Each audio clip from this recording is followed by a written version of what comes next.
Ladies and gentlemen, in the area of macroeconomic stability, a major goal of my government would be to attain and sustain macroeconomic stability with low inflation, low interest rates, exchange rate stability, and low budget deficits. In terms of prudently managing our expenditures, to reduce the budget deficit and interest rates, my government will enhance fiscal discipline through an independent Fiscal Responsibility Council enshrined in the Fiscal Responsibility Act 2018, Act 982. The Fiscal Responsibility Act will also be amended to add a fiscal rule that requires that budgeted expenditure in any year does not exceed 105% of the previous year's tax revenue. This will prevent the experience of budgetary expenditures based on optimistic revenue forecasts, which many a time do not materialize. Ladies and gentlemen, furthermore, my government will reduce the fiscal burden on government by leveraging the private sector. Under the two-term administration of my boss, His Excellency Nana Addo Dankwa Akufo-Addo's government, we have put in place many social safety nets like free SHS, free TVET, and so on.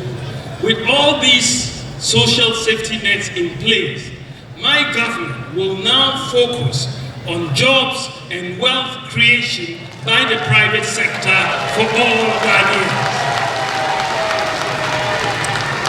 My administration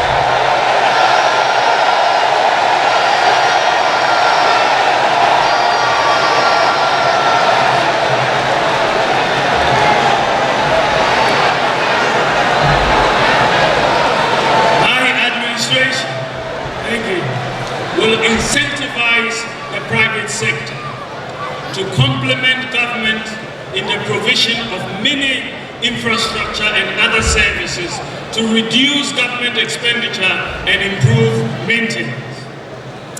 The private sector will be encouraged to build roads, schools, hostels, and houses for government to rent or lease to own. The demand for roads construction is massive, and this has historically placed a huge burden on the budget.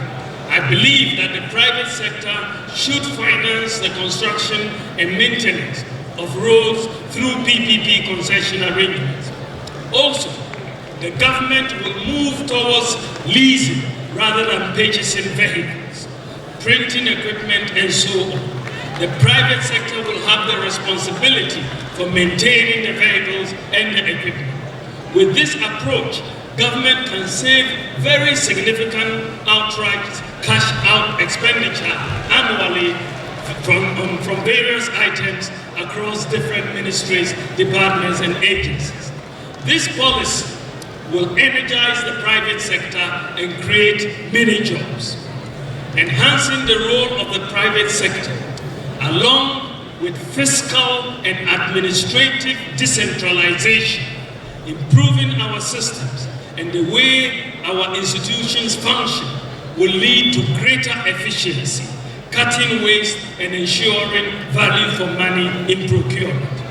The move towards private sector provision of many public services would create the fiscal space of at least 3% of GDP annually. This represents a major paradigm shift. Additionally, an efficient system of governance will require even fewer ministers. I would have, therefore, no more than 50 ministers and deputy ministers.